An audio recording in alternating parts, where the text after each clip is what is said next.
आपका हमारी आध्यात्मिक यात्रा में हार्दिक स्वागत है। आप सुन रहे हैं शिव महापुराण, जो सनातन धर्म के ही अनमोल ग्रंथों में से एक है। इस श्रृंखला में हम आपके लिए ही इस दिव्य ग्रंथ के प्रत्येक अध्याय का शाश्वत पाठ प्रस्तुत करेंगे। आइए इस ज्ञान और धर्म की ही यात्रा को आरंभ करें। भगवान महादेव की महिमा और उपदेश से ही सजी इस पावन कथा के साथ ही ओम नमः शिवाय। 14वां अध्याय गिरिपति अवतार वर्णन।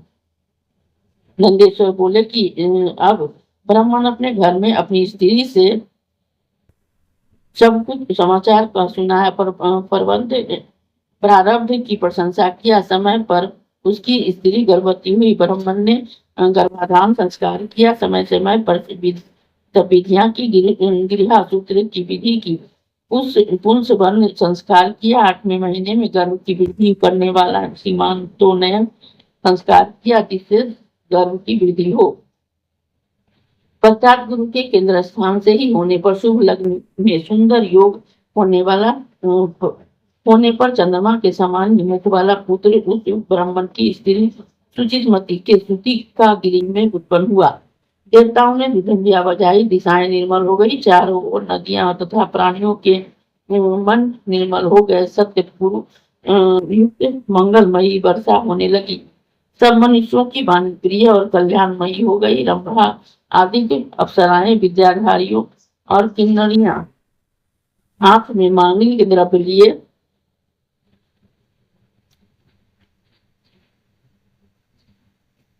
वहां आकर ही मांगलिक गीत गाने लगी, नृत्य करने लगी। मरीचि, अत्रि, पुलक, पुलस्त, क्रतु, अंगिरा, वशिष्ठ, कश्यप, अगस्त्य, विमांड, लोमस, रोम चरण, भरद्वाज, गौतम, भृगु, गालव, गर्ग, जातुकर्ण, पराशर, आप, स्तंभ, यज्ञ बलक के, दक्ष, वाल्मीकि, मृदुगल, सतातप, लिखित, शिलाद, शंख, जमादग्नि, सर्वत, संवर्त, मतंग, भरत, अंशुमान, व्यास, कत्यायन, उत्स, सौनक, ऋष्य, श्रृंग, दुर्वासा, सूची, नारद, तुम्बरु, उतंक, वामदेव, देवल, हारित, विश्वामित्र, भार्गव पुत्रों सहित मृकंडु, पर्वत, दारुक, धौम्य, उपमन्यु, वत्स आदि मुनि और बहुत सी मुनि कन्याएं उस पुत्र की शांति के लिए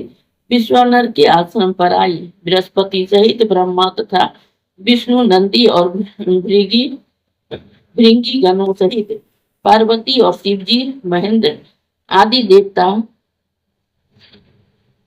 तथा पातालवासी नाग अनेक प्रकार के रत्नादि लिए नदियों सहित समुद्र और अनेक स्थावर पर्वत आदि जंगम रूप धारण कर उस महोत्सव में आए। बिना समय के ही चांदनी की सी हो गई। ब्रह्मा जी ने बालक का जात कर्म संस्कार किया।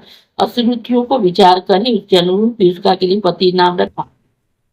उसकी रक्षा का उपाय किया, तब बहुत सा आशीर्वाद दिया। शिवादिक देवता अपने वाहनों पर चढ़कर अपने अपने धाम को गए। सबने सुचिस्मती के भाग्य की प्रशंसा की और कहा कि शिव भक्त धन्य है, जिसके अर्चन से आज स्वयं शिव एवं रुद्र ही उसके घर प्रकट हुए। वह गृहस्थ धन्य है, जिसके पुत्र हो। पुत्र से वह लोगों को जीतता है।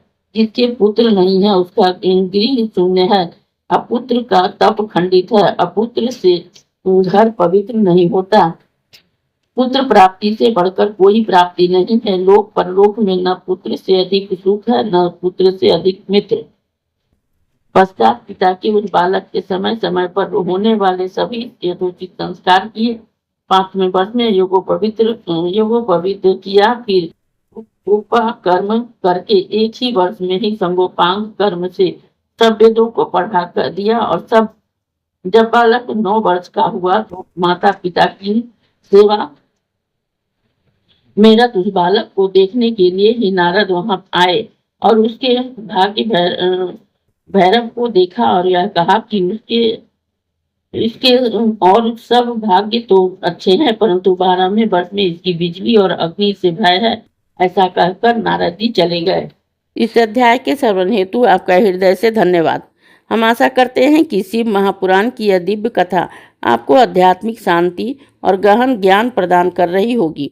कृपया अगले अध्याय के लिए हमारे साथ जुड़े रहें और अपने सुझाव एवं भावनाएं कमेंट के माध्यम से अवश्य साझा करें। धर्म, भक्ति और ज्ञान की इस पावन यात्रा में आपका साथ हमारे लिए अत्यंत मूल्यवान है।